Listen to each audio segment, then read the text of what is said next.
आज हम देखेंगे प्राचीन भारतीय इतिहास।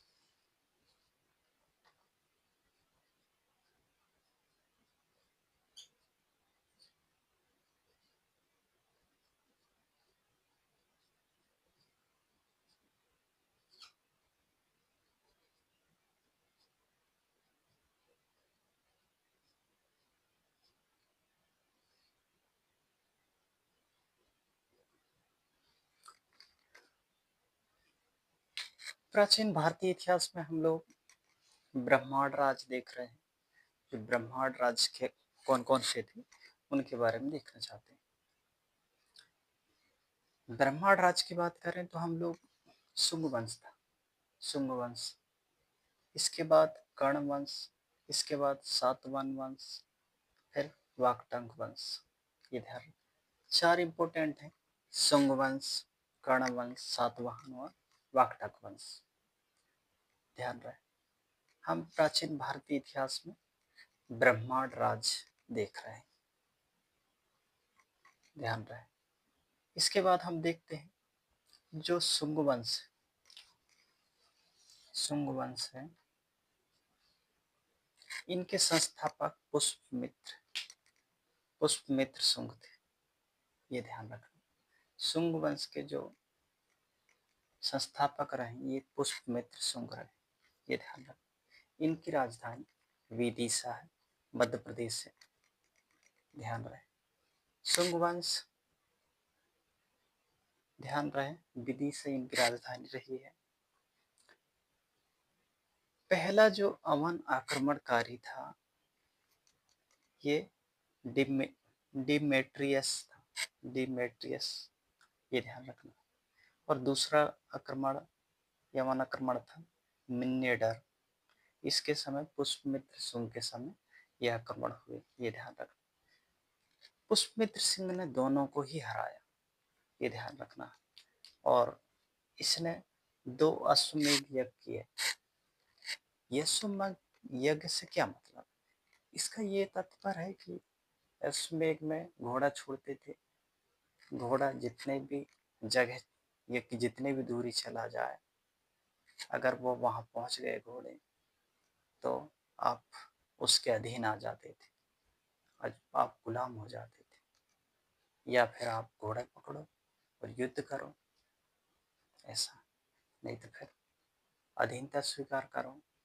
इस प्रकार से यह अश्वमेध यज्ञ होते थे उस समय। ये ध्यान रखना, उसी समय पतंजलि ने महाभाष्य करके रचना की। ये ध्यान रखना, और उसी समय यूनान का एक राजदूत आया था जिसको हम हेलियोडोरस कहते, उसका जो राजदूत का नाम था हेलियोडोरस था। ये भगवत धर्म से बहुत प्रभावित हुआ था।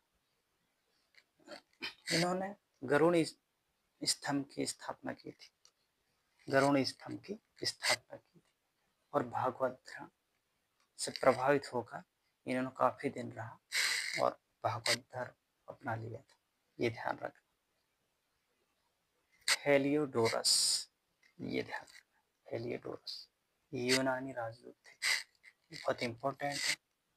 ये मध्य प्रदेश में है, और जिस प्रकार से MPPSC में मध्य प्रदेश के संदर्भ में है, इसलिए ये शुंग वंश, कर्ण वंश, सातवाहन और वाकटक वंश, ये वंश भी बहुत इंपॉर्टेंट है। ये ध्यान रखना, तो ध्यान रखना है संस्थापक पुष्पमित्र शुंग, राजधानी विदिशा। जो पहले आक्रमण किया वो डिमेट्रियस है, दूसरा मिनेडर है। दोनों को हराया पुष्पमित्र शुंग ने, और पतंजलि ने उस समय महाभाष्य करके रचना की थी, 2 अश्वमेध यज्ञ किए थे, और इन्हीं के पुष्पमित्र शुंग के काल में यूनानी राजदूत जो है हेलियोडोरस आए थे।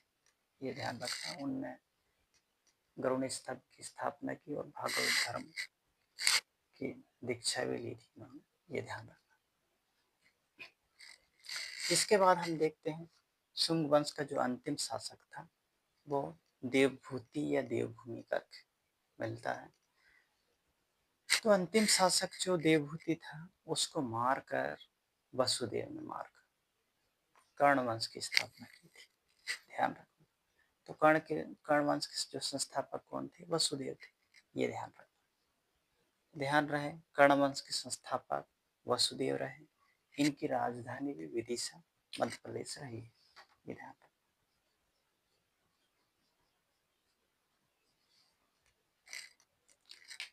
संस्थापक वसुदेव रहे, राजधानी विदिशा मध्य प्रदेश रही है। अंतिम शासक इसके सुदर्शन करके थे, ये ध्यान रखना। ये सुदर्शनी, इनको सिमुक ने मारा, सिमुक ने मारकर सातवाहन वंश की स्थापना की। सातवाहन वंश की स्थापना किसने की?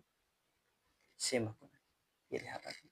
थोड़ा सातवाहन टॉपिक बड़ा है, इसको अपन एक टॉपिक में अलग से अच्छे से पढ़ेंगे, ये ध्यान रहे।